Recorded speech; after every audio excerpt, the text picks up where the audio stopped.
Comment optimiser son développé couché avec un spécialiste? À savoir que je ne sais pas si tu peux prendre en compte aussi peut-être les notions un petit peu morphologiques. Voilà. Si, les notions morphologiques, ça compte. Quelqu'un comme moi, par exemple, va pas s'amuser à faire un pontage extravagant, parce que ça servira. Quelqu'un qui va être maigre aura plus de facilité à ponter et ça l'avantagera bien plus que... Peut-être aussi au niveau de la longueur des avant-bras qui sont... ça après, le morphotype pour le coucher, c'est un peu... toi. Voilà, un petit peu moi. Voilà. Donc il faut quelqu'un avec quand même pas mal de cage. Donc entre le dos qui se pose sur le banc et puis l'endroit où tu vas poser la barre, sachant que la barre tu la poses pas exactement ici. Ouais, tu la places un petit peu plus bas. Non, en fait pour être en sécurité il faut être ici. Après quand on ponte un tout petit peu, on vient poser la barre ici. Ah, un petit peu plus sur le ventre, voilà. Du coup. Ah, ok. C'est morphologie pour un geste, voilà, avoir les clavicules longues, des avant-bras courts et une cage bien développée. D'accord? De toute façon, quelqu'un qui fera 1m80, 2 m sera désavantagé comparé à quelqu'un qui fait 1m60. Oui, parce qu'il a déjà les segments qui sont longs. Donc là, on est sur un banc officiel, voilà. Donc avec ce qu'il faut, les sécus. À savoir que quand vous faites de la compétition, faut savoir la taille où vous mettez la barre, mais aussi la taille des sécus. À savoir que tous les bancs sont pas pareils. Moi, ça m'est arrivé. D'ailleurs, tu m'avais spoté le jour-là où je m'étais mis sous la barre elle m'arrivait sur les yeux limite. Et ben heureusement tu m'as fait un petit tirage menton pour mettre la barre dans la... Même sur ce banc-là, tu peux prendre le même modèle du même fabricant. Ouais. Des fois, au niveau des perçages ou alors au niveau de tout, en fait, ta barre va pas être de la même hauteur. Très bien. Et ça s'est vérifié sur plein de compétitions. Donc si vous faites de la compétition, prenez systématiquement vos marques. Voilà, faut au moins prendre la hauteur de la barre et la hauteur des sécus. Est-ce que déjà tu as des conseils pour l'échauffement en spécifique sur le coucher? Non, pas vraiment. À part s'étirer un peu avant de commencer, s'étirer et puis échauffer un peu les poignets, les épaules. Petit travail de la coiffe. C'est ça. Ouais, ok, d'accord. Un petit peu, les avant-bras aussi. Ouais. Ça peut être bien de prendre un petit haltère, pas trop lourd, et de faire un petit mouvement pour les avant-bras. Voilà, pour travailler un peu le muscle, histoire que ton muscle se chauffe un petit peu. D'accord, ok. Mais ça, il faut le faire seulement si tu fais un maxi, en hiver par exemple. Surtout à ce moment-là. Surtout en hiver. Ah oui, parce qu'en hiver, ton bras est froid. Tu arrives à la salle, tu vas le mettre sur la tronche, je pense que tu vas le chauffer d'un seul coup. Donc, il va pas apprécier. Ouais, c'est ça. On passe à la démonstration technique, j'ai envie de dire. Et je me place. Alors Tu vas te placer comme tu te places normalement, d'habitude. Ok. Donc là, on voit, il prend la barre vraiment au minimum de ce qu'il faut. Tu peux élargir les mains encore. D'accord. Tu peux les envoyer, voilà. Genre là. Voilà.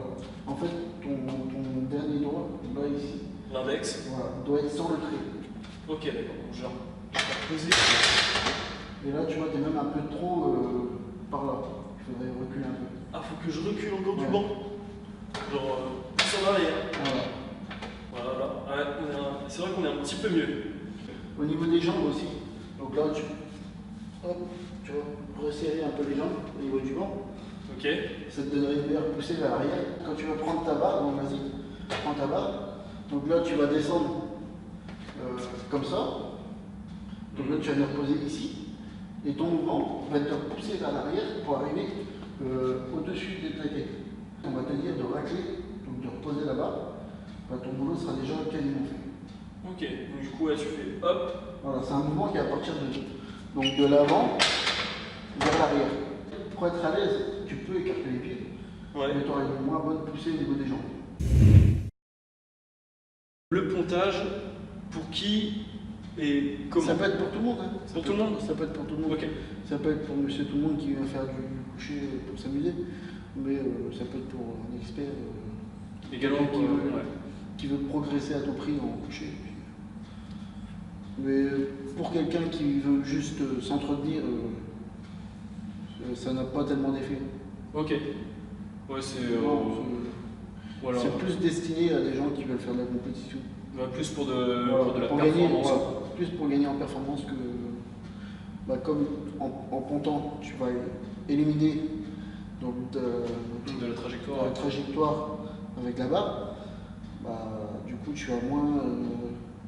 Tu auras moins à soulever. Tu auras moins à descendre, donc moins à lever. Ouais. Ok. Pour travailler le pontage, tu peux te permettre de prendre une bouteille d'eau. Ok. Tout simple. Le Pas bouteille besoin d'aller chercher des rouleaux, des trucs. Ouais. J'en ai jamais utilisé. Toujours la bouteille La d'eau. bouteille d'eau. Tu mets ta bouteille d'eau. Une fois qu'elle est bien fermée, il n'y a pas de problème. Ouais. C'est assez solide. Très bien. À la bouteille d'eau, donc pour travailler un petit peu le pontage, et donc Voilà. tu fais ça genre sur ta charge de travail ou alors Ouais, tu peux faire ça sur ta charge de travail, sur ton léger aussi, sur ton échappement. Quand tu vas commencer, tu vas mettre ta bouteille pour t'adapter à la position. Ok. Par exemple, à l'échappement, tu vois. Pour une compète, tu peux faire ça au début, à l'échappement. Tu mets la bouteille, ça te permet de prendre la forme. Ton corps va assimiler, ton cerveau aussi. Un bon coucher, ça s'apprend avec très peu de choses. Ok, d'accord. Parce que tu peux acheter un rouleau à 30 €, mais ça ne fera pas les mêmes choses. Ouais, donc, Et souvent, les rouleaux sont trop gros. en plus, du coup, ouais, t'as les fesses qui Avec une sortent. bouteille d'eau, tu peux gérer entre 1 litre, 1,5 litre, 2 litres. ouais, en plus, ouais, t'as raison. Tu peux jouer avec la grosseur de ta bouteille. Et même pour ceux qui ont du mal à compter, justement, c'est une bonne manière d'apprendre à compter, parce que tu peux t'écraser contre la bouteille d'eau sans qu'elle pète. Ouais, c'est vrai. Donc voilà, je suis passé sous l'œil expert de Jason, de notre spécialiste de développé couché. Comme vous avez pu le voir, vas-y, je te laisse. Donc après, là, il avait déjà une bonne base de départ, sur un mouvement de départ.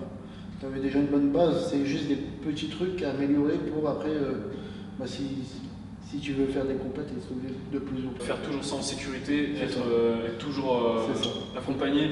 Et les sécurités, si vous voulez vraiment de la performance, assurez-vous d'avoir un banc de développé couché, on va dire, digne de ce nom. Ouais.